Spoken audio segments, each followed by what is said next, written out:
I'm so glad you found your way here tonight. Your brain is quietly listening right now, and simply hearing these words begins to shift it toward a gentler place. Tonight, you'll discover what science has confirmed: that kindness toward yourself is one of the most powerful forces of healing your mind knows. Welcome to Psychology for Sleep. Now, settle in. You're in your safe space. Perhaps already lying down, the quiet pressing softly around you. Your breath is doing its slow, patient work. We'll trace 100 psychology facts about self-compassion, the science of how your brain heals when you stop fighting yourself.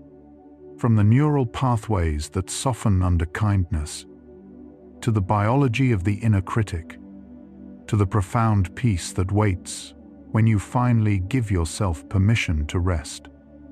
Take one slow breath in and let it go. Notice the weight of your body, the surface beneath you, and the silence around you. Self-compassion and the structure of the brain are intimately connected. One of the most quietly transformative discoveries in modern neuroscience. Researchers using functional MRI have shown that when people direct warmth toward themselves during moments of perceived failure, the amygdala, the brain's alarm center, measurably decreases its activation. The prefrontal cortex, which governs perspective and emotional regulation, simultaneously becomes more engaged. This neural shift doesn't require years of therapy. It can begin in a single moment of gentle acknowledgement. I am struggling, and that is a human experience. At the heart of tonight's journey is this central question: why does being kind to yourself actually change the structure of your brain? The facts ahead will answer it, one quiet layer at a time. The term self-compassion was formally introduced into psychological science in the early 2000s by Dr. Kristin Neff, a researcher at the University of Texas at Austin. Before her work, the concept existed primarily in contemplative traditions, particularly Buddhist psychology, but had never been rigorously operationalized for scientific study. Neff proposed three interlocking components: self-kindness, the recognition of common humanity, and mindful awareness of painful emotions without over-identification. This framework gave researchers a measurable construct for the first time, and within 2 decades, it generated over 1,000 peer-reviewed studies. Tonight we walk through the most notable of those findings, the ones that quietly reshape how the mind understands itself while the world grows still and dark around you. One of the most consistent findings in self-compassion research is its distinction from self-esteem, and the difference matters enormously for your well-being. Self-esteem is contingent. It rises when you succeed and falls when you fail. Self-compassion is unconditional. It remains available regardless of performance. Studies across multiple countries and age groups have consistently shown that self-compassion predicts greater emotional resilience, less anxiety, and more stable mood than self-esteem alone. Unlike self-esteem, self-compassion does not require you to evaluate yourself favorably relative to others. It simply requires you to respond to your own suffering with the same warmth you would offer a person you love. This is a skill, not a trait, and skills, research confirms, can always be learned. The nervous system responds to self-compassion in ways that are physiologically measurable. When people engage in self-compassionate thinking, the autonomic nervous system shifts toward parasympathetic dominance, the rest and digest state, as opposed to the sympathetic activation associated with self-criticism. Research measuring heart rate variability, a reliable index of autonomic balance, has found that brief self-compassion exercises produce rapid and significant increases in parasympathetic tone. This is the same state your body is gently moving toward right now as you breathe slowly in the dark. Self-compassion, in a very real sense, is not just a psychological orientation. It is a biological signal to your entire body that the threat has passed, that it is safe to rest, that healing can begin. The inner critic, that relentless voice cataloging your failures and inadequacies, is not a personality flaw. It is an ancient survival mechanism. Evolutionary psychologists propose that self-critical thought evolved partly to help social animals maintain group membership by anticipating punishment and correcting behavior before others could reject them. In environments where banishment from the tribe meant death, harsh self-evaluation had genuine survival value. But in modern life, the threat response system that once protected us runs chronically against ourselves. And there is no tribe to appease, no actual predator waiting. Understanding where the critic comes from doesn't silence it immediately, but it fundamentally changes our relationship to it.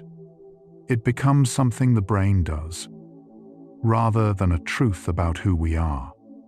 Neuroimaging studies have identified specific brain networks activated during self-criticism that overlap substantially with the threat processing circuits activated during perceived social rejection. The anterior insula, a region associated with bodily distress and the sting of exclusion, shows heightened activity during self-critical thought. So does the amygdala and portions of the anterior cingulate cortex. This means that when you are hard on yourself, your brain is not engaging in neutral self-assessment. It is running the same neural program it uses when it believes it is in danger of being cast out.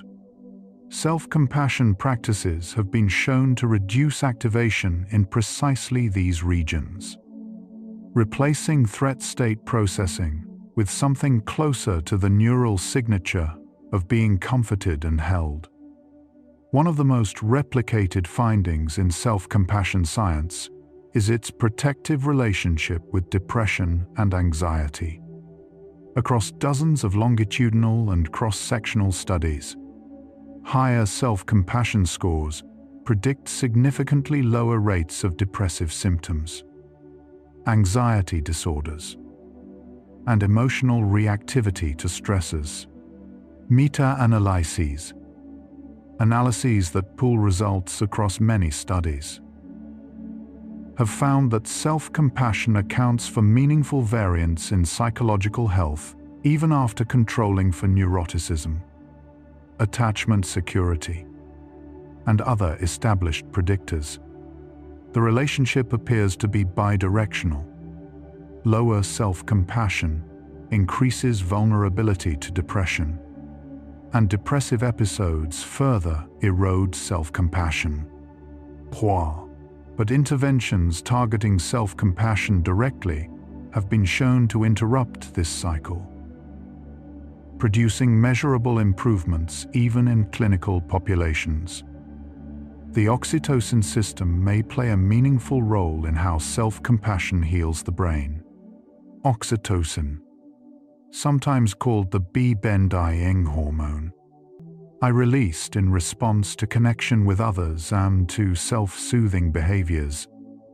Slow breathing, gentle physical touch, warm inner speech. Some researchers propose that the oxytocin system may not fully distinguish between compassion received from another person and compassion offered to oneself. though this mechanism is still being studied in humans. This may be why placing a hand on your heart during a difficult moment produces measurable physiological calming. Kindness toward yourself is, at a biological level, a signal the body appears designed to receive, regardless of its source. Self-compassion is now understood to operate through three distinct neurobiological channels. The first is threat regulation, reducing amygdala reactivity and cortisol release. The second is reward activation, engaging the brain's affiliative emotion system, including the anterior cingulate and ventral striatum. The third is interoceptive awareness, increasing accurate perception of internal bodily states via the insula, which supports emotional clarity rather than emotional flooding. These three channels work together to produce what researchers call affective balance, not the absence of negative emotion, but the ability to experience pain without being overwhelmed by it. This is one of the most meaningful distinctions in all of emotional science. The goal of self-compassion is not to eliminate suffering. It is to change your relationship to it. Self-compassion is already transforming our understanding of emotional healing by showing us that the brain's capacity to regulate its own distress is far greater than we once believed. For most of the 20th century, the dominant therapeutic model assumed that emotional pain required external intervention: a therapist, a medication, a corrective experience with another person. Self-compassion research has not invalidated these approaches, but it has revealed something profound alongside them: that within each person, already present and always accessible, is a healing capacity that can be activated by simply turning kindness inward. The facts ahead will show you exactly how that works. Cortisol, the primary stress hormone, is released in measurably lower quantities when people respond to failure with self-compassion rather than self-criticism. Studies using salivary cortisol assays, a reliable measure of HPA axis activation, have found that self-compassionate individuals show blunted cortisol responses to stressors, lower baseline cortisol levels, and faster cortisol recovery after challenging events. Since chronic cortisol elevation is associated with impaired memory consolidation, immune dysfunction, disrupted sleep architecture, and accelerated cellular aging, this finding has implications that extend far beyond psychological well-being. How you speak to yourself in moments of difficulty has measurable effects on the chemistry of your body. From the hormones in your blood to the quality of the sleep you are beginning to move toward right now. Research published in journals including Clinical Psychological Science and Emotion has consistently found that self-compassion improves the quality of interpersonal relationships. People higher in self-compassion report greater relationship satisfaction, more secure attachment styles, higher empathy for partners and friends, and less fear of intimacy. The mechanism appears to be partly threat reduction, because self-compassionate people are less threatened by their own failures and flaws. They are more able to acknowledge mistakes in relationships without becoming defensive or overwhelmed by shame. They can say, "I got that wrong," without that admission feeling like a verdict on their entire worth as a person. This creates the conditions for genuine repair and genuine closeness. Mindfulness, the second of Kristin Neff's three components of self-compassion, acts as a bridge between pain and compassionate response. without mindful awareness. Suffering either overwhelms us through rumination and catastrophizing, or we defend against it through suppression and avoidance.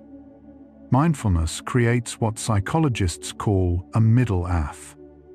We see pain clearly, acknowledge it without amplification, and create just enough space between the experience and our reaction to respond with kindness rather than panic. Brain imaging studies show that sustained mindfulness practice is associated with increased prefrontal cortex volume and functional connectivity between prefrontal regions and the amygdala, changes that correspond to the neural profile of self-compassion. The two practices reinforce each other in measurable ways. One of the most counterintuitive findings in self-compassion research is that it does not reduce motivation or personal accountability. A persistent cultural assumption holds that being kind to oneself when failing will lead to complacency, the logic being that discomfort is necessary to drive improvement. Multiple studies have tested this directly and found the opposite. People higher in self-compassion are more likely to acknowledge their failures accurately, more likely to take responsibility for their mistakes, and more motivated to make amends or improve. The reason appears to be that shame and self-criticism activate defensive psychological processes: denial, projection, withdrawal, while self-compassion creates safety for honest self-examination. You can look clearly at what went wrong when you are not afraid that the looking will destroy you. The common humanity component of self-compassion, the recognition that suffering, failure, and inadequacy are universal human experiences rather than personal defects, has notable effects on social connection and loneliness. Research has found that activating a sense of shared humanity reduces feelings of isolation even in objectively lonely circumstances, rather than I am the NL1 who struggles this way. The intrally experienced shift is toward this is hard.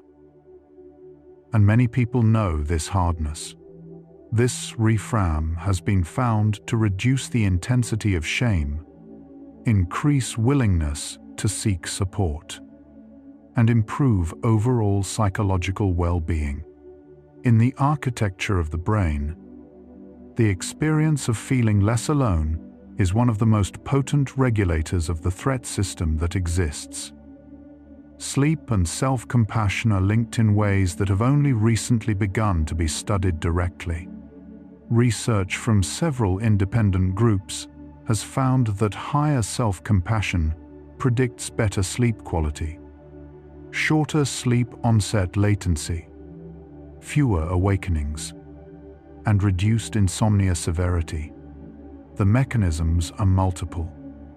Lower cortisol levels create more favorable conditions for sleep onset. Reduced rumination, the repetitive cycling of negative thought that self-compassion directly interrupts, is one of the most well-established behavioral contributors to insomnia, and the parasympathetic nervous system dominance associated with self-compassionate states creates the physiological conditions the body needs to cross into sleep. Tonight's science is not incidental to your sleep. It is directly, biologically relevant to it. The default mode network, a set of brain regions including the medial prefrontal cortex and posterior cingulate cortex, is active when we are not focused on external tasks and instead engage in self-referential thought, thinking about ourselves, our past, our futures, our relationships. In people with high rates of self-criticism, The default mode network tends to generate predominantly negative self-referential content during its resting state activity. Research on self-compassion practice has found that it can gradually shift the default content of this network, not eliminating self-reflection, but changing the emotional valence of self-referential thought from predominantly threatening to more neutral or gently accepting. What the mind does by default, in its quietest moments, is not fixed. It changes with how we practice relating to ourselves. The relationship between self-compassion and physical health is increasingly well documented. People who score higher on validated self-compassion measures engage more consistently in health protective behaviors. Regular exercise, adequate sleep, reduced alcohol use, and appropriate medical care seeking. The mechanism appears to operate through emotional regulation. When people can acknowledge health challenges without catastrophizing or shame, they are more able to respond to their body's signals with practical care rather than avoidance. Research with chronic illness populations has found that self-compassion interventions significantly reduce pain-related catastrophizing, improve adherence to treatment, and increase overall quality of life, independent of disease severity. How we treat ourselves emotionally shapes, profoundly, how we are able to care for ourselves physically. Shame, the painful sense of being fundamentally bad, defective, or unworthy, is the emotional state that self-compassion most directly addresses. Unlike guilt, which is directed at a specific behavior, shame is directed at the self. Neurobiological research shows that shame activates profound threat states, including amygdala hyperactivation, HPA axis dysregulation, and suppression of the affiliative emotion system. It is associated with a characteristic behavioral signature: withdrawal, conceal, and freezing. Self-compassion interrupts shame at multiple levels simultaneously. It reduces the threat state neurologically, activates the affiliative system, and reframes the experience from identity threat to shared human difficulty. Researchers increasingly view self-compassion as a fundamental antidote to one of the most corrosive forces in human psychology. Research has found compelling evidence that self-compassion is learned, and that early caregiving environments significantly predict its development. Children who grow up with caregivers who model self-compassion, who respond to children's failures with warmth and understanding rather than harsh criticism or punishment, tend to internalize these same responses toward themselves. Conversely, highly critical caregiving environments predict lower adult self-compassion. This finding is worth holding gently, not because it fixes blame, but because it explains the origins of the inner critic with compassion itself, and because it confirms that what was not received in childhood can still be cultivated in adulthood. The brain retains plasticity throughout life. What was not given can still be grown. Loving kindness, meditation, an ancient practice involving the deliberate cultivation of warm, caring thoughts toward oneself and others, has been studied extensively as a method for building self-compassion. Research using both subjective measures and neuroimaging has found that even short-term loving-kindness practice produces measurable increases in positive effect. Increases in self-compassion scores, reductions in self-criticism, and changes in brain structure, including increased gray matter density in the insular and anterior cingulate cortex, regions associated with empathy and emotional regulation. A landmark study found that 7 weeks of loving-kindness meditation produced increases in daily positive emotions that persisted and accumulated, leading to improvements in personal resources, including mindfulness, purpose, and social support. The heart, when practiced in turning toward, literally changes shape.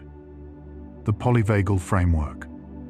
One proposed model describing how the vagus nerve mediates the body's responses to safety and threat offers a lens through which self-compassion can be understood. Within this framework, the ventral vagal complex, which governs social engagement and the physiological state of safety, may be activated by self-compassionate states. Slow, gentle self-talk triggers a set of responses: facial relaxation, lowered vocal pitch, slowed heart rate. Characteristic of safe social engagement. Practitioners of compassion-focused therapy have found that even brief engagement with these physiological correlates of self-compassion can shift clients from states of threat activation into states where emotional processing and healing become possible. Your nervous system reads kindness as safety, and safety is where sleep lives.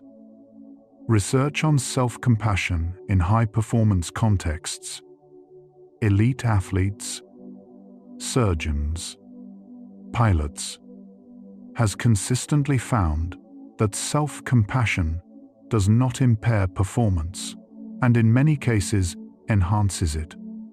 Studies with competitive athletes have found that those higher in self-compassion report less fear of failure, less self-handicapping, and greater intrinsic motivation after poor performances. Self-compassionate athletes demonstrate faster emotional recovery and return to training more quickly. Medical trainees higher in self-compassion show lower rates of burnout and maintain more accurate self-assessment of their competencies. The research challenges a widespread cultural belief that harshness toward the self is the engine of excellence. The data consistently indicates that compassion, not cruelty, creates the psychological conditions in which sustained excellence is possible. The role of self-compassion in grief and loss has emerged as a meaningful area of research. Studies have found that self-compassionate people process grief differently. They experience the pain of loss without as much secondary suffering. The guilt, shame, and self-blame that often compound bereavement. They are more able to acknowledge the full reality of their loss without becoming trapped in "I should have done more" or "I am not sleeping the way I should be." Research has also found that self-compassion predicts better long-term adjustment after bereavement, including return to meaningful engagement with life and maintenance of positive emotion alongside ongoing grief. Grief and self-compassion are not incompatible. They can coexist. And in that coexistence, something profoundly human is honored. These early facts have begun to reveal what science has only recently confirmed. Self-compassion is not softness. It is one of the most structurally sophisticated regulatory capacities the human brain possesses, involving multiple overlapping neural systems: the autonomic nervous system, the endocrine system, and the social engagement apparatus shaped over millions of years of evolution. At the heart of our journey tonight is this question: why does being kind to yourself actually change the structure of your brain? The answer is becoming visible. Kindness doesn't bypass the brain's systems. It works through them, rewriting the signals from threat to safety, from judgment to understanding, from isolation to belonging. 25 facts in, 75 more ahead, and something in you already knows the direction we're heading. You've been with us for a while now, and your breathing has likely softened without you noticing. A soft subscribe helps another sleepless mind find this sanctuary too. Now, let's pause together, one sleepy soul at a time. As you breathe out slowly, consider each system working silently within you.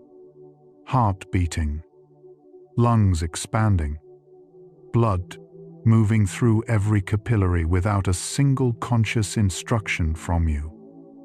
You contain trillions of cells, each one performing its task in the dark, in the warmth, without any awareness that you exist as a thinking mind above them.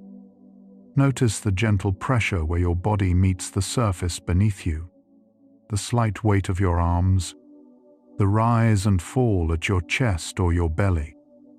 You are a complete and self-sustaining world, diverse, self-regulating, quietly alive. There is nothing you need to do right now. Your body already knows exactly what to do. Compassion-focused therapy, developed by clinical psychologist Paul Gilbert, is a structured therapeutic approach that explicitly trains the brain's affiliative emotion system, the neural circuitry of warmth, care, and belonging. The approach draws on evolutionary psychology, neuroscience, and Buddhist psychology to help people cultivate what Gilbert calls the compassionate min. Clinical trials found CFT effective for depression, anxiety, shame-based disorders, eating disorders, and psychosis. The therapy works by directly targeting threat system dominance in self-critical individuals, using imagery, behavioral practice, and cognitive reframing to build neural pathways associated with self-soothing. It is, in essence, therapy designed to teach the brain how to be its own kind companion. Research on self-compassion in the context of perfectionism reveals a meaningful distinction. Adaptive perfectionism, the healthy pursuit of high standards, is not negatively correlated with self-compassion. Maladaptive perfectionism, characterized by the equation of self-worth with flawless performance and catastrophic responses to mistakes, is. Studies show that self-compassion directly buffers the harmful effects of maladaptive perfectionism without reducing the motivation to pursue high standards. People can hold both, a genuine commitment to excellence and a warm, forgiving response to their own inevitable imperfections. Excellence and self-kindness can coexist, and when they do, the result is more sustainable and less psychologically costly than either perfectionism or complacency alone. The glymphatic system, the brain's waste clearance network, which operates primarily during sleep to flush metabolic byproducts, may be supported by the physiological states that self-compassion promotes. Research suggests that cortisol, which self-compassion practices tend to reduce, can disrupt slow-wave sleep, the stage during which glymphatic clearance appears most active. Parasympathetic dominance, which self-compassion supports, may favor the cardiovascular conditions associated with efficient glymphatic flow. Researchers note that direct evidence linking self-compassion and glymphatic function in humans remains limited. But the chain of effects is theoretically plausible across convergent lines of evidence. Being kind to yourself may, in a very tangible sense, help your brain clean itself while you sleep. Self-compassion has been found to play a protective role in the context of trauma. Research with survivors of various traumatic experiences, abuse, combat, medical crises, natural disasters, has consistently found that self-compassion predicts lower rates of post-traumatic stress symptoms and greater rates of post-traumatic growth. The mechanisms include reduced shame and greater willingness to process traumatic memories without avoidance. Studies have also found that self-compassion predicts more flexible meaning-making in trauma survivors. The ability to acknowledge what happened while integrating it into a life narrative that allows for continued engagement and connection. Trauma does not determine how a life proceeds. How the self is held in relation to that trauma plays a scientifically validated role. Research using experience sampling methodology, where participants report their thoughts and feelings multiple times per day via smartphone prompts, has offered a window into how self-compassion operates in everyday life, rather than only in laboratory settings. Studies using this method have found that self-compassionate responses to daily frustrations and failures predict significantly better mood outcomes later the same day and the following morning. The effect is mediated through rumination. Self-compassionate people engage in significantly less repetitive negative thinking about events. And this reduced rumination is what most directly predicts their better mood outcomes. Self-compassion is not just a trait. It is a real-time cognitive process that changes the emotional trajectory of individual hours and days. The relationship between self-compassion and eating behavior has been studied extensively. In populations vulnerable to disordered eating, those with dietary restraint, body image concerns, or histories of binge eating, self-compassion interventions have been found to reduce binge eating frequency, decrease emotional eating, and improve body image. The mechanisms involve threat system reduction, lower cortisol, and less threat-triggered comfort seeking, and greater interoceptive awareness. The ability to perceive and respond to internal hunger and satiation signals.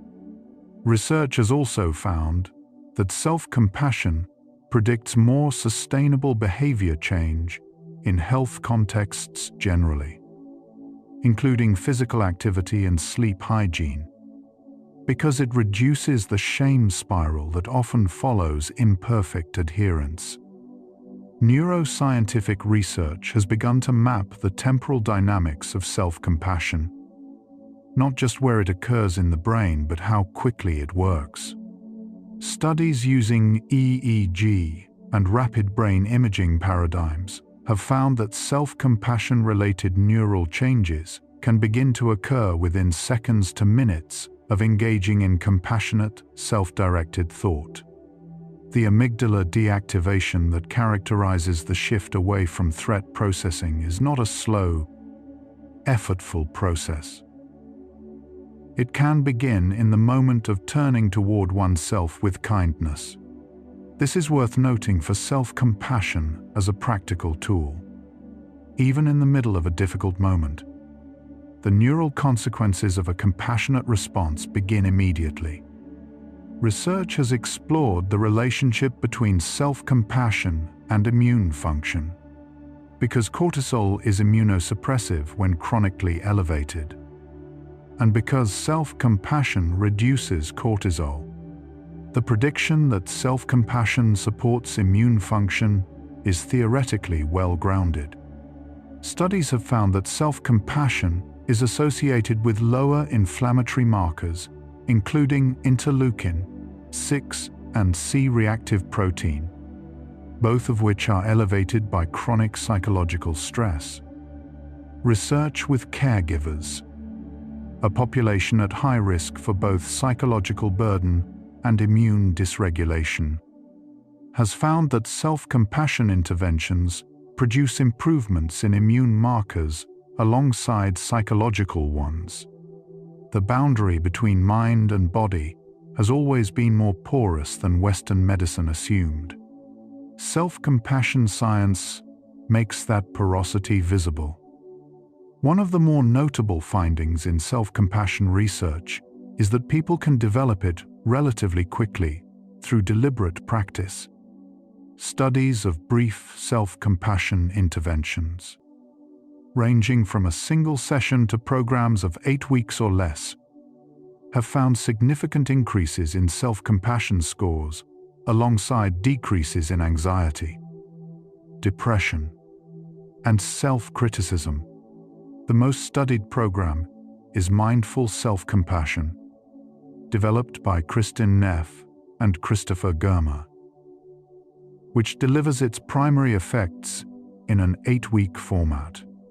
But even single-session writing exercises, writing a letter to yourself about a painful experience as though writing to a good friend, have produced measurable shifts in self-compassion and emotional well-being that persist for at least several weeks.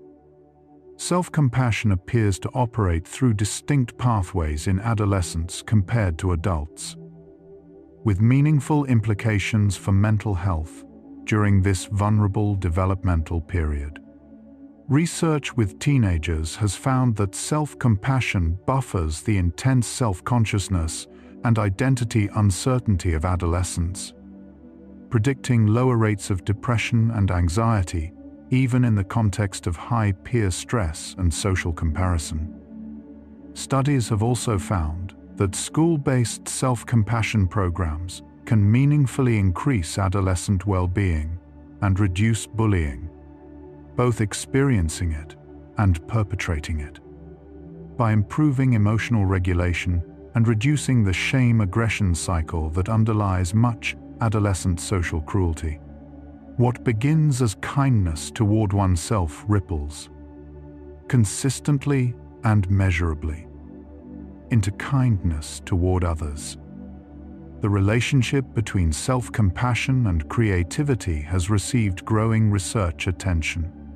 Studies have found that self-compassion predicts greater willingness to take creative risks, to attempt novel solutions, and accept the possibility of failure, as well as greater recovery from creative setbacks.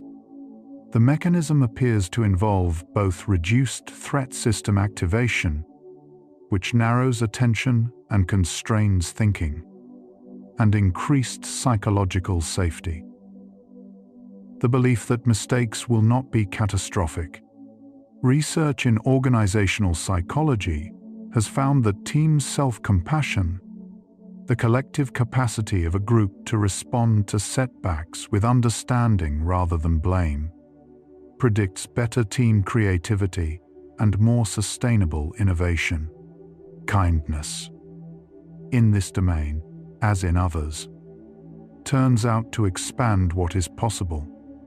Functional neuroimaging has revealed that self-compassion and self-esteem engage substantially different neural networks, despite their surface similarity.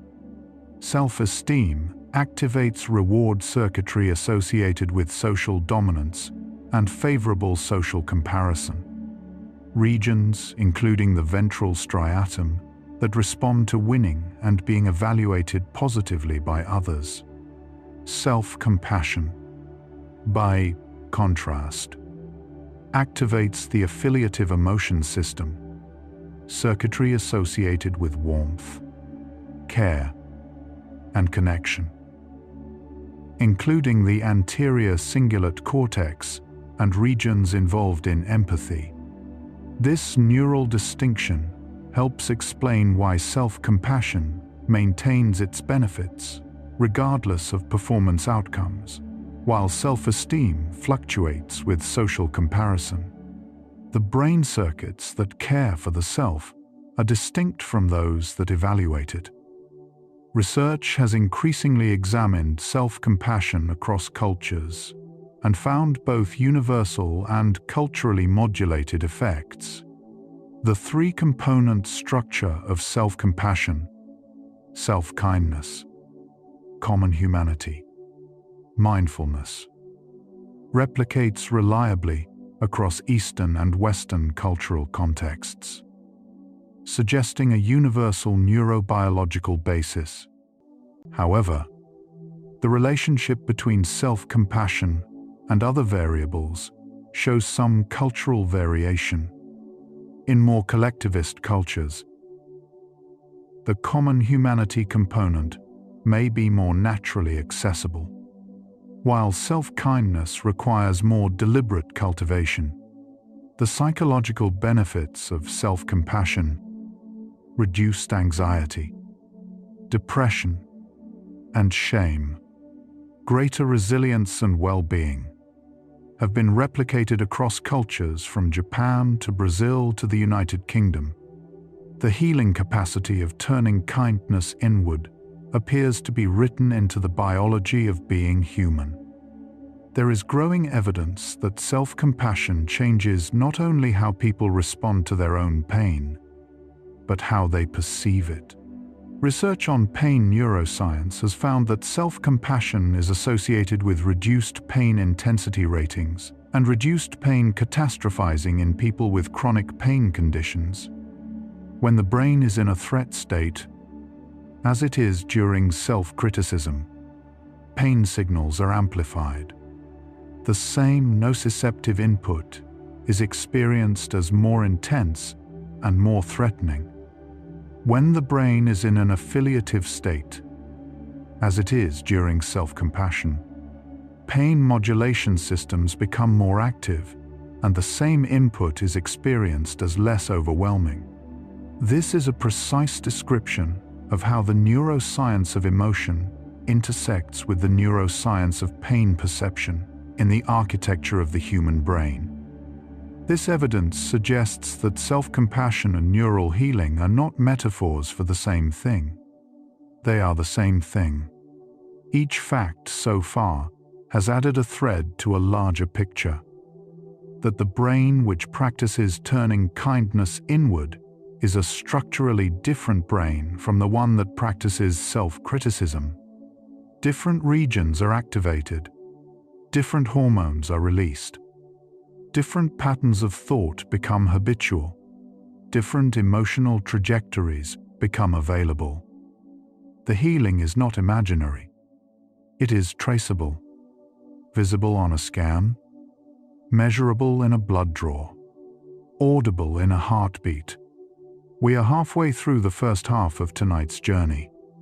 Let what you've heard settle gently. Just notice. Don't judge. Just notice where your mind is. We're tracing the science of the kindest thing you could do for yourself. The very science your mind is quietly absorbing right now. Compassion for others and compassion for oneself share more neural circuitry than was initially expected by researchers.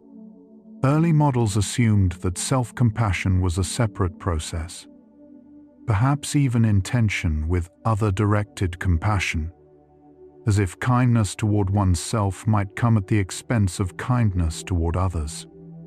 Subsequent research has consistently refuted this. People higher in self-compassion score higher on validated measures of empathy, altruism, and compassion for others.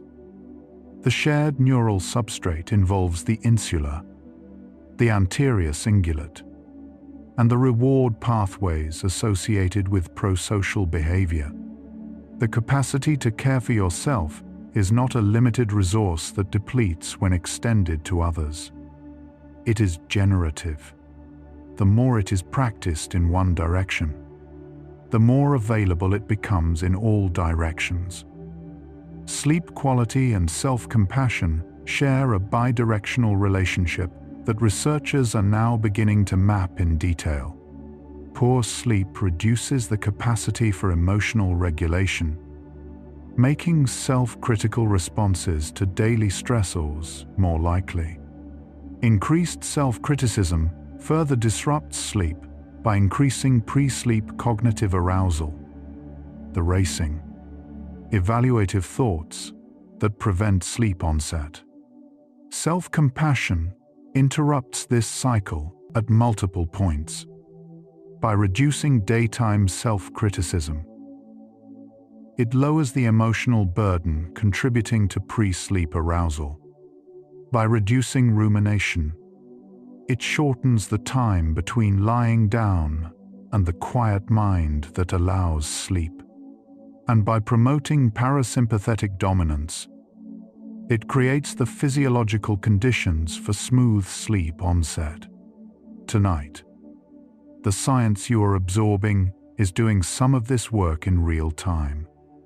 The concept of fierce self-compassion, introduced by Kristin Neff to distinguish protective and action-oriented forms of self-care from more tender, soothing forms, expands the scope of what self-compassion encompasses. Fierce self-compassion includes setting boundaries, meeting one's own needs, and taking action to reduce suffering, all motivated by genuine care for the self. Research has found that both tender and fierce self-compassion predict better well-being outcomes, but in different contexts. Tender self-compassion is more strongly associated with reduced distress and improved emotional regulation, while fierce self-compassion predicts stronger personal boundaries and greater goal pursuit. Together, they describe a full-spectrum capacity for self-regard that is neither passive nor aggressive, but genuinely caring. Research has examined how self-compassion affects apologies and repair after interpersonal transgressions. Studies have found that people higher in self-compassion are more likely to offer genuine, non-defensive apologies after causing harm to others, more likely to make behavioral reparations, and less likely to minimize or deny their role. The mechanism involves the threat system again. People low in self-compassion experience the acknowledgement of wrongdoing as an attack on their core sense of worth, which activates defensiveness as a protective mechanism. People high in self-compassion can acknowledge wrongdoing as a human failure without it threatening their fundamental sense of worthiness. They can say, "I was wrong about 'tis," while also holding "I'm still worthy of care." These are not contradictions. They are how genuine moral development proceeds. The neuroscience of self-compassion increasingly intersects with research on neuroplasticity, the brain's capacity to change its structure and function through experience. Studies of long-term meditators who practice compassion and loving-kindness meditation have found structural differences from non-meditators in regions including the insula, the anterior cingulate cortex, and the prefrontal cortex. Differences associated with better emotional regulation, greater empathy, and more flexible attention. Even shorter-term practice produces measurable functional changes. The principle underlying these findings is one of the most meaningful in all of modern neuroscience.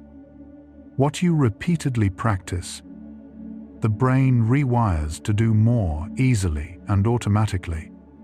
Every moment of self-compassion you engage in is a moment of building a more compassionate neural infrastructure. In the context of chronic stress, whether from work, caregiving, illness, or relationship difficulty, self-compassion serves as what researchers call a resource reservoir, THT buffers the depletion of other psychological resources. The conservation of resources theory in psychology predicts that people under chronic stress will struggle to maintain self-regulatory capacity over time.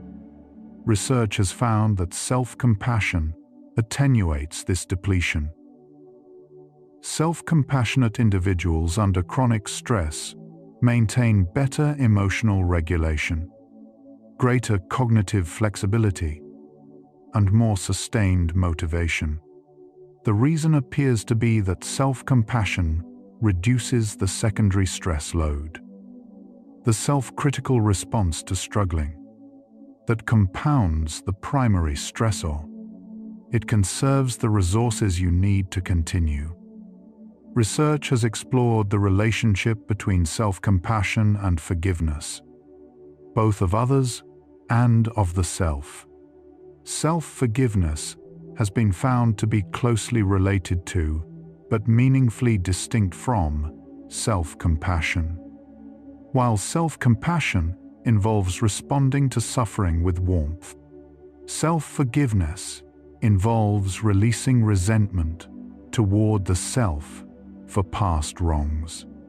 Studies have found that self-compassion predicts greater capacity for self-forgiveness, which in turn predicts better psychological outcomes, including reduced guilt, lower depression, and more pro-social behavior.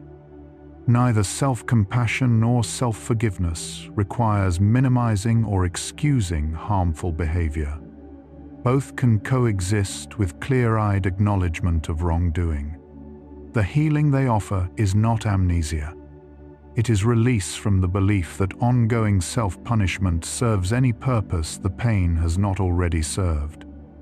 The relationship between self-compassion and personal values has emerged as a meaningful area of inquiry. Research has found that self-compassion supports what psychologists call values-congruent behavior, acting in alignment with one's genuine commitments, even under pressure. When people are in threat states, driven by self-criticism and shame, they are more likely to make decisions oriented toward avoiding pain rather than pursuing meaning. Self-compassion reduces this threat-driven decision-making, creating greater psychological space for deliberate, values-aligned choices. Studies have found that self-compassion is associated with higher scores on measures of psychological authenticity, greater engagement with personally meaningful goals, and more consistent behavior across social contexts. Kindness toward the self creates the conditions under which the self can most genuinely show up. Research on self-compassion and the experience of aging offers a quietly moving window into its long-term effects. Studies with older adults have found that those higher in self-compassion report greater life satisfaction, more positive emotion, less fear of death, greater acceptance of physical changes, and more engagement with meaningful activities. Research with aging populations facing illness and functional decline has found that self-compassion buffers the psychological impact of these losses, predicting better adjustment than either optimistic denial or resigned despair. The relationship appears to involve what one research team called wise equanimity, a capacity to hold the reality of one's situation with neither resistance nor collapse. Life, met with compassion, bears a different quality of light. Halfway through our journey tonight, the answer to the central question is clearly forming. Why does being kind to yourself actually change the structure of your brain?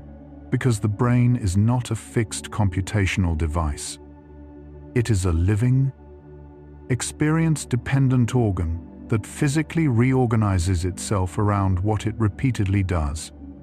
When it repeatedly generates threat responses to the self, It builds the architecture of chronic self-criticism into its structure.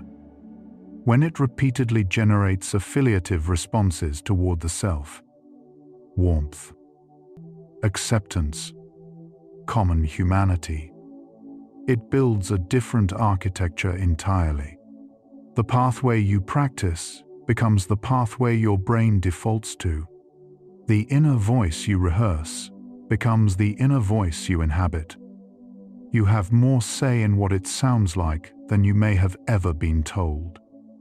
And even now, as you breathe, the space around and within you is full, not empty, full of vibration, of warmth, of gentle, unseen motion that science has spent centuries learning to describe.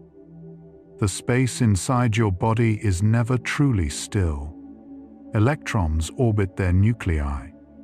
Signals pass along nerve fibers.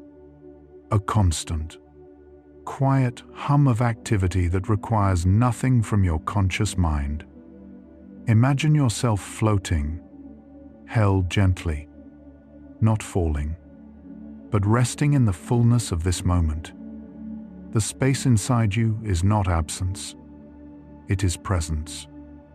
A presence so fine and constant that you have simply grown accustomed to it. The way you grow accustomed to the sound of your own breathing. Now we continue the journey. Research has found that writing exercises focused on self-compassion produce measurable psychological benefits, even in brief formats. A single writing exercise in which participants write a letter to themselves about a personal struggle, from the perspective of a compassionate friend, has been found to produce significant reductions in depression and anxiety that persist for weeks. The mechanism involves both cognitive reframing and emotional regulation. Writing from the compassionate friend perspective activates different neural processes than self-critical rumination, shifting the emotional valence of the narrative and reducing the shame that prevents healing. Words of kindness toward oneself. 5 minutes. Pen on paper. And the brain's chemistry shifts in measurable, lasting ways. Self-compassion has been found to be a meaningful protective factor in the context of failure, particularly failure in high-stakes domains. Research with graduate students, medical professionals, and competitive athletes has found that self-compassionate individuals respond to significant failures with less negative emotion, faster emotional recovery, and greater motivation to continue.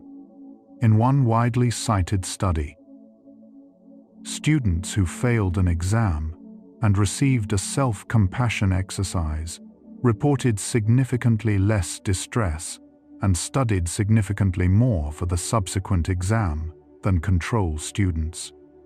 The effect was mediated through reduced shame. Self-compassion reduced the experience of failure as a statement about the self's permanent inadequacy, freeing resources for the practical task of improvement. The neurological signature of self-criticism has been studied in notable detail.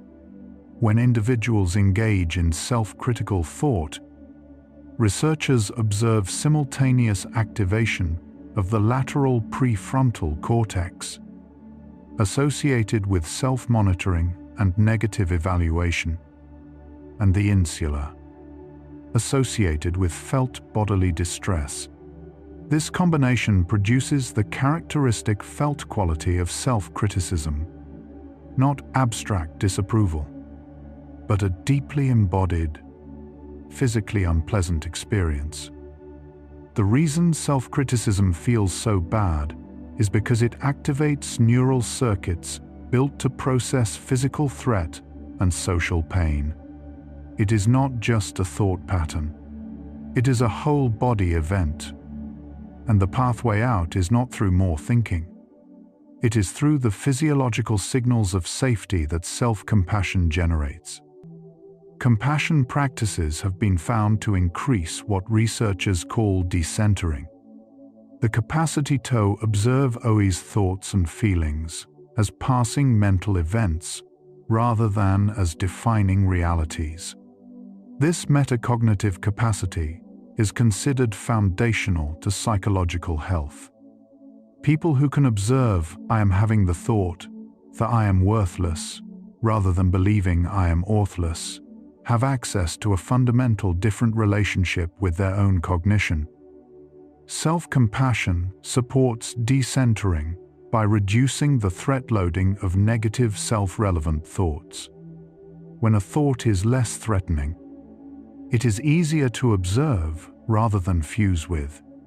This is one of the pathways through which self-compassion practice produces its anti-ruminative effects, not by suppressing negative thought, but by changing the relationship between the thinker and the thought.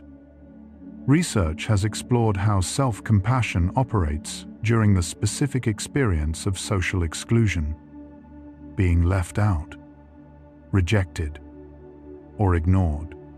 Studies using laboratory paradigms that reliably produce social pain have found that self-compassion buffers the distress of exclusion, reduces the intensity of negative emotion, and shortens the duration of the painful response. Participants higher in self-compassion are more able to acknowledge the pain of exclusion without catastrophizing about what it means about their fundamental worth or likability. They experience the sting of rejection as temporary and situation-specific rather than as confirmation of a permanent deficiency. The pain itself is not eliminated, but the architecture of meaning built around the pain is profoundly different. And in that difference, a great deal of suffering is dissolved. Studies of self-compassion in the context of body image have consistently found that it predicts more stable, positive relationships with one's own body, independent of actual body weight, shape, or objective appearance. Research has found that self-compassion is among the most robust predictors of positive body image across genders, ages, and cultural contexts. The mechanism involves both the reduction of shame, the primary driver of negative body image, and the increase in interoceptive respect, a tendency to treat the body's signals with attention and care rather than contempt. People high in self-compassion relate to their bodies with less hostility and more basic appreciation. As the living, working, breathing home of everything they are. The role of self-compassion in supporting sobriety and recovery from addiction has received growing empirical attention. Research has found that self-compassion predicts lower rates of relapse, greater engagement with recovery programs, and better quality of life in people recovering from alcohol and substance use disorders. The mechanism operates partly through craving regulation. Self-compassion reduces the shame-driven emotional states that commonly trigger use, and increases the psychological flexibility needed to ride out cravings without acting on them.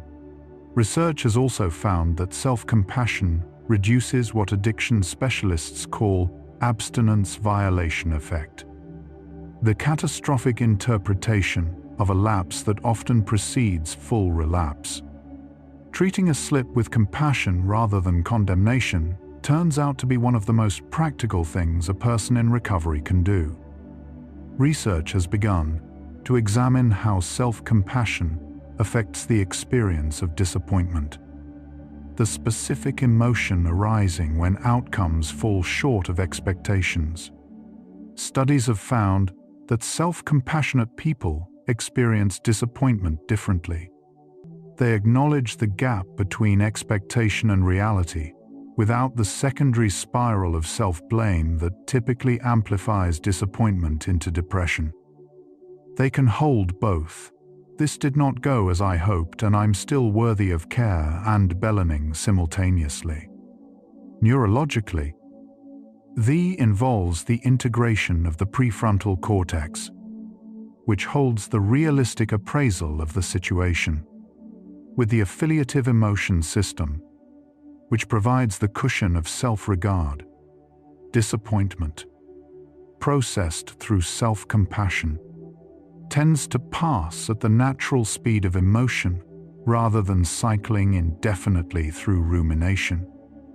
Longitudinal research, studies that follow the same individuals over months and years, has confirmed that self-compassion is not just a stable trait, but a genuine developmental attainment that changes across the lifespan. Studies have found that self-compassion tends to increase with age, particularly from middle adulthood onward, as people accumulate experiences of impermanence, loss, and the universal nature of human difficulty. Research has also found that deliberate self-compassion practice accelerates this natural developmental trajectory.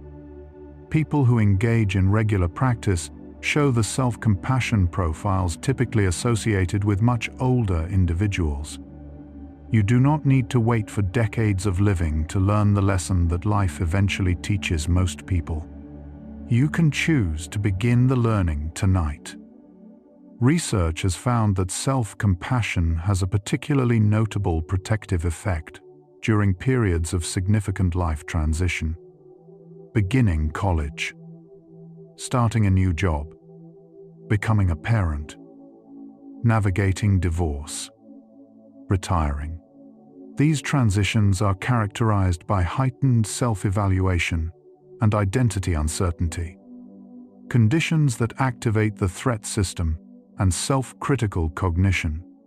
Studies have found that self-compassion buffers the psychological costs of transition stress, predicts faster adaptation to new roles and contexts, and maintains well-being during the uncertain middle period between what was known and what has not yet become familiar. Transitions look less like fixed points of risk and more like variable ones. Variable, in significant part, according to how kindly the person in transition treats themselves during the uncertainty. Research on the neural effects of self-compassion in people with a history of early adversity offers some of the most meaningful findings in the field. Adverse childhood experiences are known to alter the development of the HPA axis, the amygdala, and prefrontal regulatory circuits in ways that increase vulnerability to anxiety, depression, and stress reactivity in adulthood. Studies have found that self-compassion partially mediates and moderates these effects.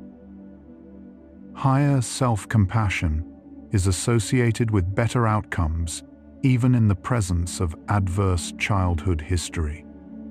And self-compassion interventions can produce measurable improvements in the biological stress response in adults with early adversity.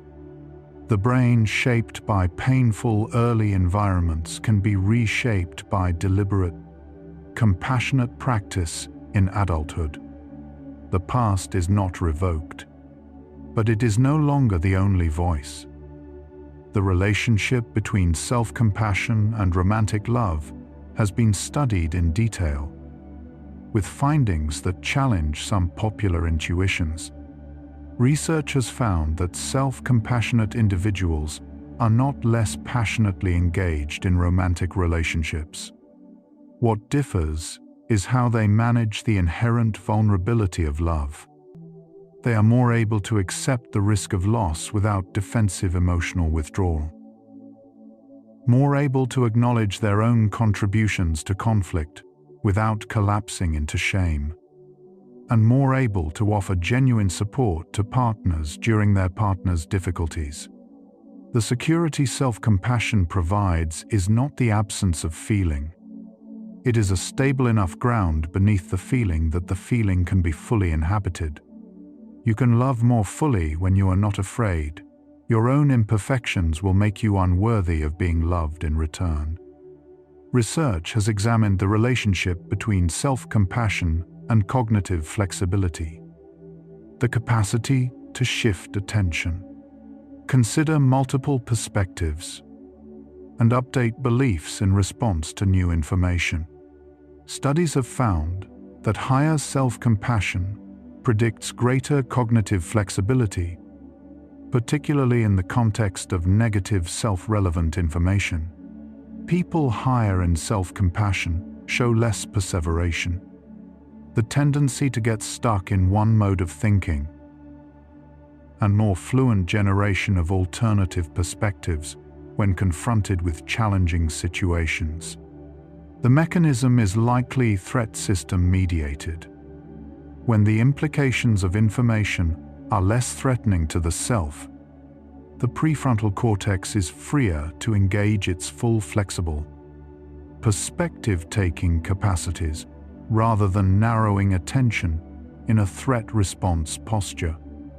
Studies have found that simply recalling times when you responded to yourself with compassion, remembering moments of self-kindness, however small, activates the brain's affiliative emotion system and produces measurable shifts in current mood and self-perception. This finding is worth noting for practical self-compassion cultivation. You do not need to generate brand new compassion in each difficult moment. You can draw on a memory of compassion. The brain's memory and emotional systems are sufficiently interconnected that the recall of a compassionate experience partly recreates the neural state of the experience itself. Every moment of genuine self-kindness you have ever lived, however brief, however imperfect, is a resource available to you now. It is waiting to be remembered. We now understand that self-compassion is not a single psychological variable, but a dynamic process. Active, context-dependent, requiring cultivation and practice like any complex skill. Research has identified factors that make self-compassion more or less accessible at any given moment. Physical depletion reduces it. Social support increases it. Threat cues reduce it. Cues of safety expand it. Mindful attention makes it more available. Distraction and emotional avoidance reduce it. This understanding has practical implications. Building a life that supports self-compassion means attending not just to internal practice, but to the conditions of rest, of connection, of physical well-being that make the inner practice possible. Kindness toward yourself is easier when you have slept, and sleep, it turns out, is easier when you have been kind to yourself. Research using daily diary methods has found that the benefits of self-compassion are cumulative across time. Each day in which a person responds to difficulty with self-compassion rather than self-criticism represents a small increment in neural learning, a slight strengthening of the pathways associated with affiliative self-response. Over weeks and months, these small daily increments accumulate into measurable shifts in baseline mood, emotional reactivity, and self-perception. The research suggests that self-compassion is not something that simply clicks one day after sufficient practice. It is built gradually and unevenly through the repeated choosing of a gentler response. And it is being built in some small measure tonight, in the simple act of spending time with these ideas. The intersection of self-compassion and grief research has produced findings of particular relevance for anyone who has experienced significant loss. Studies have found that the most consistent predictor of healthy grief, the kind that leads to eventual integration and continued engagement with life, is not the intensity of the initial pain, nor the quality of social support, nor even the circumstances of the loss. It is, across multiple studies, the capacity of the grieving person to hold their own suffering with kindness rather than judgment. The person who can say, "I am devastated because I loved deeply." And loving deeply is one of the most human things a person can do, navigates grief differently than the person who says, "I should not still be this sad." The difference is one of the most consequential variables in all of grief science. Researchers studying self-compassion in the context of goal pursuit have found a nuanced pattern. Self-compassion after goal failure increases subsequent motivation and effort, specifically when the person cares deeply about the goal. When goals are tied to identity and values, self-criticism after failure tends to produce avoidance and disengagement. Self-compassion, in the same conditions, tends to produce re-engagement. The reason appears to involve the distinction between care and threat. Self-criticism makes the goal threatening, a test that must be passed to confirm worth. Self-compassion restores the goal as something you are pursuing because you care, not because you are afraid of what failure proves. The difference in motivation quality, fear-based versus values-based, predicts very different trajectories in both persistence and well-being. The role of the body in self-compassion practice has become a meaningful research focus. Studies have found that gentle physical gestures of self-care, placing a hand on the heart, crossing the arms in a gentle self-embrace, slow, deliberate exhalation, produce physiological changes consistent with parasympathetic activation and affiliative emotion system engagement.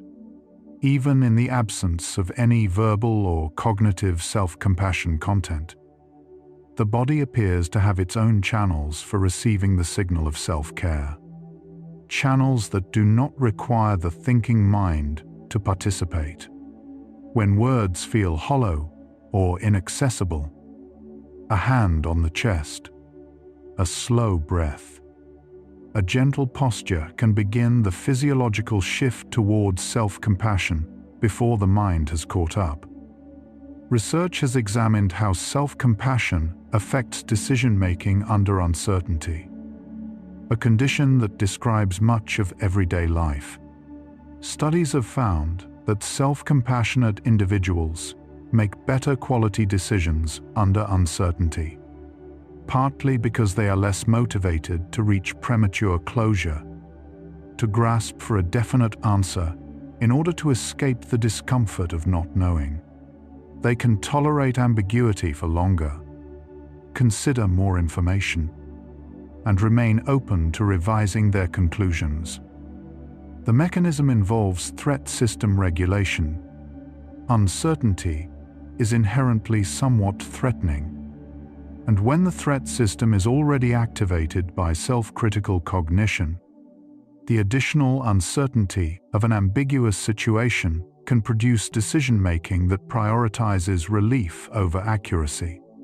Self-compassion quiets the baseline threat level, leaving more cognitive and emotional resources available for patient, open-minded deliberation. The neuroscience of self-compassion continues to develop rapidly, with recent work examining its relationship to the default mode network during sleep itself.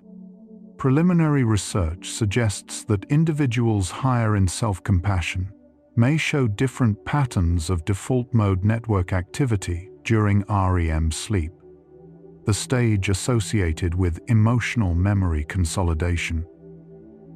including less reactivation of threat-associated memories and more integration of emotional content into autobiographical narrative. While this research is still in its early stages, it raises the possibility that the benefits of self-compassion may extend into sleep itself, that a mind practiced in self-compassion may process the emotional contents of the day more gently, more integratively. While asleep, what you bring to bed with you may shape what the sleeping brain does with your life's memories. Self-compassion has been found to be a meaningful moderator of the relationship between perfectionism and procrastination. Perfectionism predicts procrastination when self-worth is heavily contingent on performance, because beginning a task means risking the failure that would threaten the self. Self-compassion disrupts this chain. It allows people to begin imperfect work without the beginning itself feeling existentially dangerous.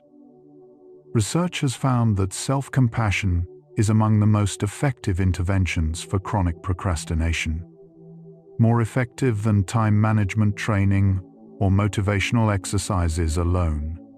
The reason many things do not get started is not that they are too difficult. It is that failure feels too dangerous. Self-compassion changes what failure means. Research on self-compassion and the experience of physical illness has produced findings with meaningful clinical implications. Studies with people living with cancer, multiple sclerosis, chronic pain, and other serious conditions have consistently found that self-compassion predicts better psychological quality of life, lower depression and anxiety, and greater engagement with medical care. Self-compassionate patients relate to their bodies differently during illness, with less hostility toward the body for being sick, less shame about physical limitations, and more ability to accept care and help from others.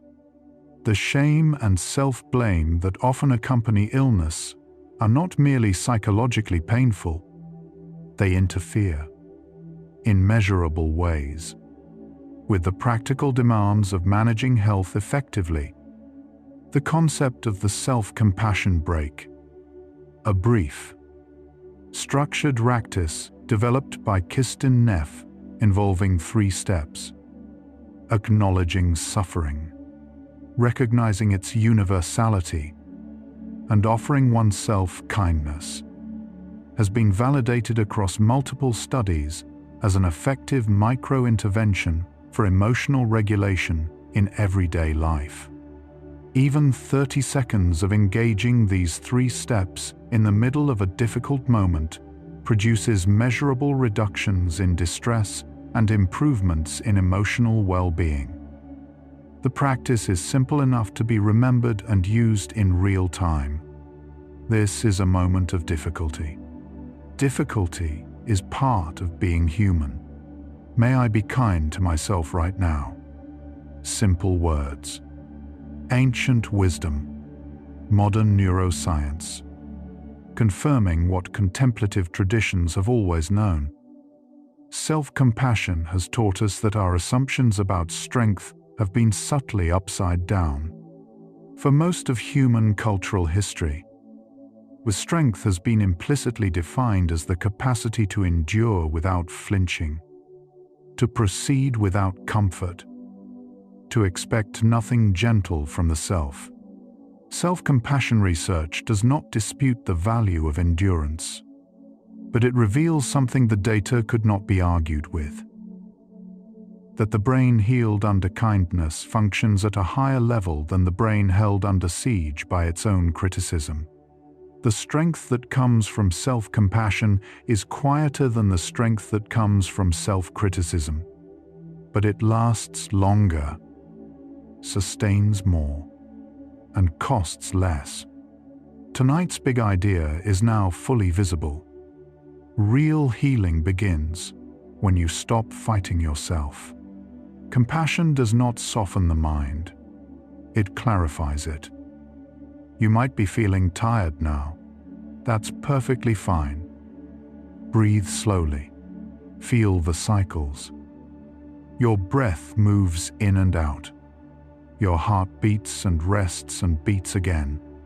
Your nervous system rises toward alertness and returns toward calm. Over and over. In a rhythm older than any thought you've ever had. Like seasons that don't resist their turning. Like water that doesn't argue with the direction of the current. You don't need to hold on to anything right now. Let everything unfold in its own order. Let your body follow the rhythm it already knows. Let the inhale come when it comes. Let the exhale carry whatever it carries. We're almost there now. Self-compassion in everyday small moments matters as much as self-compassion in crises. Research has found that how people respond to minor daily frustrations, spilling coffee, forgetting a name, saying the wrong thing, predicts their overall emotional well-being as strongly as their responses to major failures. The accumulation of small self-critical moments creates a chronic low-level stress load. The accumulation of small self-compassionate moments creates a chronic low-level safety signal. Tonight is one of those small moments. The inner critic tends to be most convincing at night. Research confirms that cognitive activation at bedtime, including self-evaluative and self-critical thought, is significantly higher than daytime averages. This is partly because the absence of external demands removes the distraction that keeps self-critical cognition at bay during the day. Self-compassion practices used specifically at bedtime have been found to reduce pre-sleep cognitive arousal and shorten sleep onset latency. Nighttime is not when the critic is right. It is simply when it is loudest. Compassion is not agreement. Research has consistently found that self-compassion does not require validating every thought, excusing every behavior, or agreeing with every feeling. It requires only this, that the person experiencing the thought, behavior, or feeling is met with basic warmth. You can hold, that was a mistake, and I am someone who desires kindness in the same and without contradiction. The first is information. The second is not a reward for good behavior. It is a condition of being alive. Neuroscience has confirmed that the brain heals primarily during sleep. Protein clearance, synaptic consolidation, emotional memory integration. These are nighttime tasks. What science has more recently revealed is that the emotional state you bring to sleep shapes the quality of this healing. Threat state brains consolidate threat. Affiliative state brains consolidate something gentler. The transition you are making right now, toward rest, toward softness, toward kindness, is not only psychological, it is physiological preparation for the night's repair. Research has found that people who practice self-compassion regularly report a qualitative shift in their relationship to the concept of enough. The striving that characterizes chronic SLF criticism, the sense that nothing you do is quite sufficient, that rest must be earned, that you have not yet done enough to deserve peace, diminishes, not because standards drop, but because the equation between performance and worthiness dissolves. You were enough before the day began. You remain enough now. The amygdala does not evaluate evidence. It reads signals. The signal of self-compassion, slow breath, warm inner tone, acknowledged shared humanity, is one of the most reliable signals of safety available to the human nervous system. Every gentle word directed inward is a message to the oldest part of the brain. The danger has passed. You are here. You are known. You are not alone. Studies of compassion practices across traditions, Buddhist, Christian, Sufi, indigenous, find that all converge on a common functional truth. The self that is met with kindness becomes capable of meeting others with kindness. Self-compassion is not an end in itself. It is the capacity from which everything generous emerges. Kindness directed inward is not selfishness. It is the source. Research with parents has found that self-compassion predicts more patient, emotionally attuned parenting, particularly in moments of parental stress and overwhelm.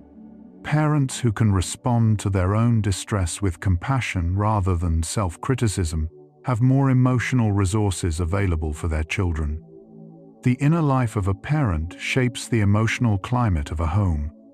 Kindness toward yourself is, in ways you may not see directly, a kindness offered to everyone who lives within your field of care.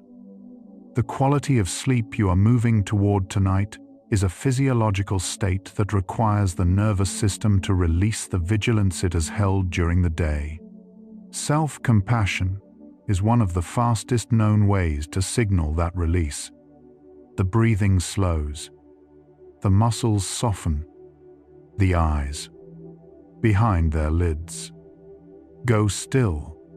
Something that has been held begins, very gently, to let go.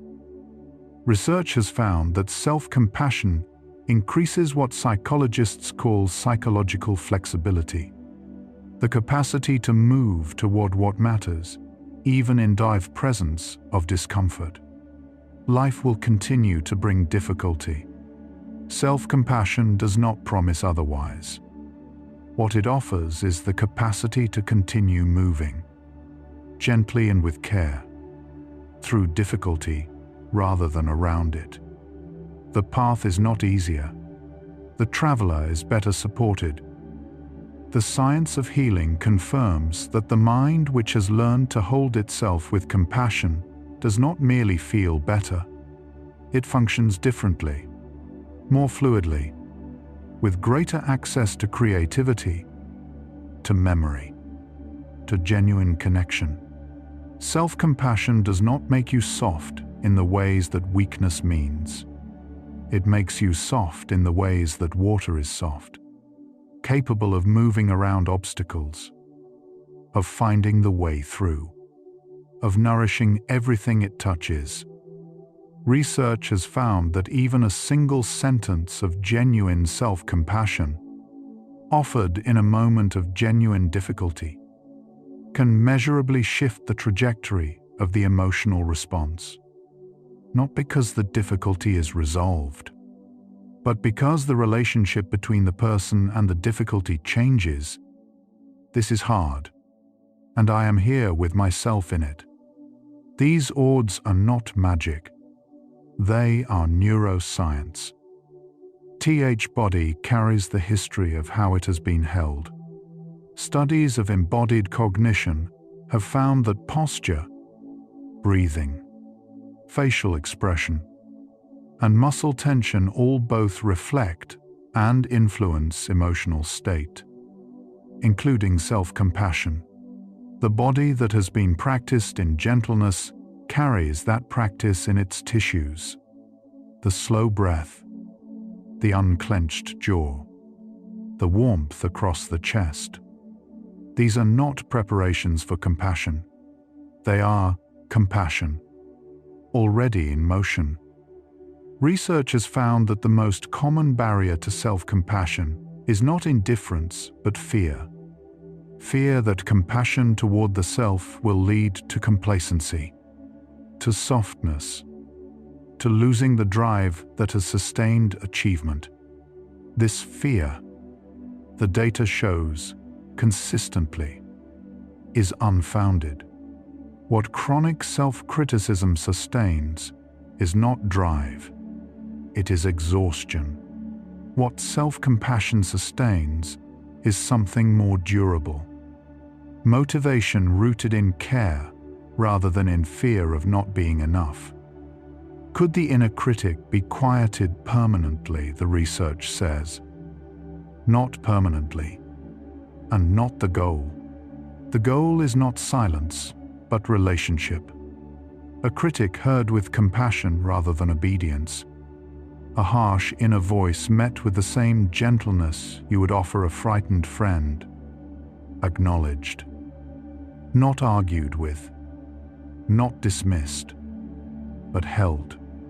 The critic does not disappear, but its authority over you changes when you stop fearing what it says.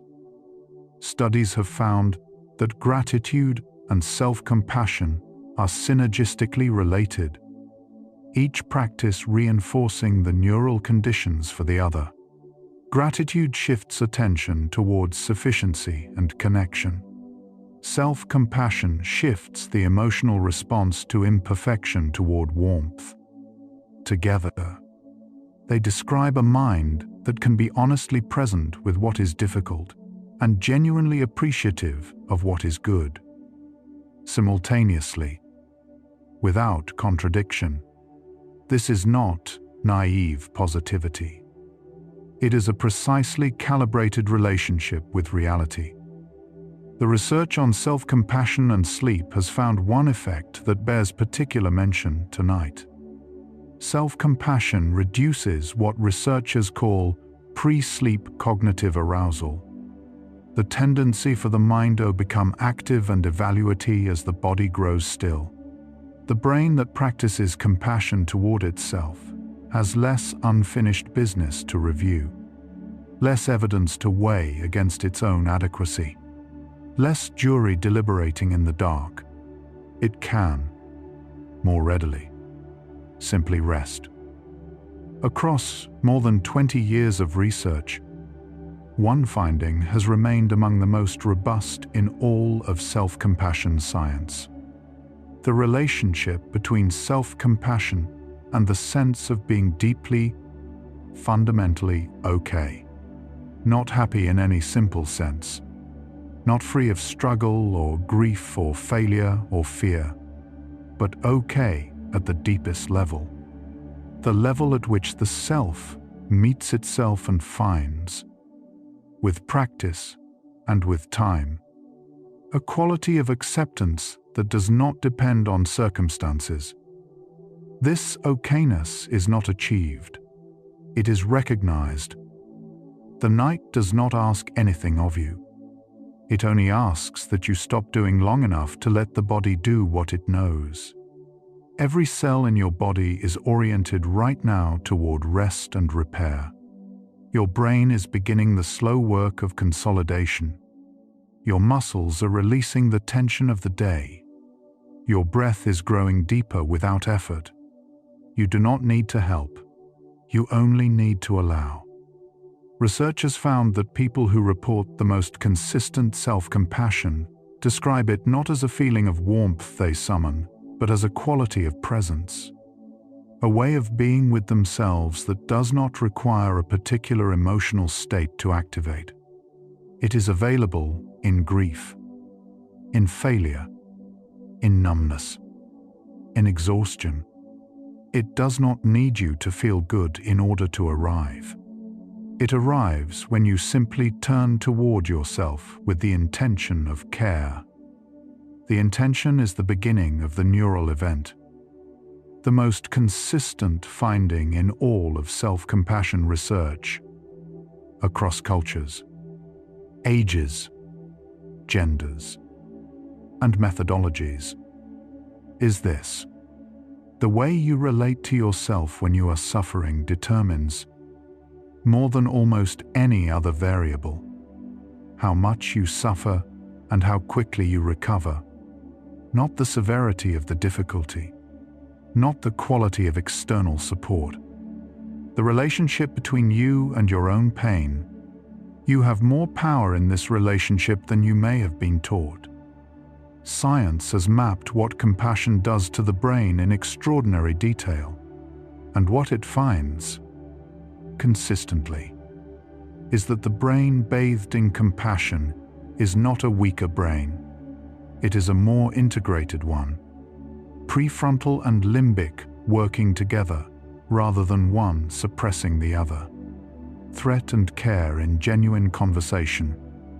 The ancient alarm and the newer wisdom in a working partnership. Integration. Not suppression. Presence. Not avoidance. Kindness. Not softness. This is what the research finds. Scan after scan. Study after study. You are not the same person who started this video tonight. Something small has shifted. In the nervous system. In the orientation of attention. In the quality of the relationship between you and yourself. Research suggests that spending time with ideas of self-compassion, in a relaxed and receptive state, may gently prime the same neural processes as explicit compassion practice. You have been moving in that direction tonight without needing to try. The healing you are moving toward does not require you to have arrived anywhere. It does not require insight, or resolution, or even complete understanding. It requires only that you be here, breathing, with some portion of your awareness turned gently toward yourself rather than against you. This is the smallest possible version of self-compassion, and it is enough. Research confirms it. The body already knows it. The real change isn't in the science. It's in what the science has finally confirmed about you. You have always had within you the capacity to be your own source of comfort. The neural pathways were always present. The affiliative system was always available. Kindness toward yourself was always biologically possible, always neurologically real, always waiting to be practiced. Tonight's big idea is what was always true. Real healing begins when you stop fighting yourself. The brain rewires toward compassion when you practice it, and you have been practicing. And so, our quiet exploration of the science of self-compassion comes to a gentle close. We've traveled from the first neural signals of kindness, quieting the amygdala, to the ancient evolutionary roots of the inner critic, to the profound finding that the brain heals differently, more fully, when held in warmth. From cortisol curves to loving kindness practice, we've glimpsed how something as soft as self-regard is both biology and becoming. Self-compassion reminds us that the most fundamental healing happens in silence, in the space between one thought and the next. In the moment, we simply stop fighting ourselves.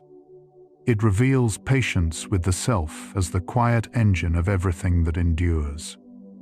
In these final minutes, take the deepest breath you can, as deep as possible. Think about consciousness itself. Yours, mine, everyone listening tonight. All awareness everywhere. Perhaps all connected in ways we don't yet fully understand. You are not separate from the warmth that exists in this world. The capacity for kindness you have been exploring tonight is not a technique you were taught. It is part of what you already are. Let your entire being dissolve into the ocean of consciousness, into dreamless rest, into the space before thought. Prepare for deep sleep. No boundaries left. Only peace. Perhaps tonight, something has quietly shifted.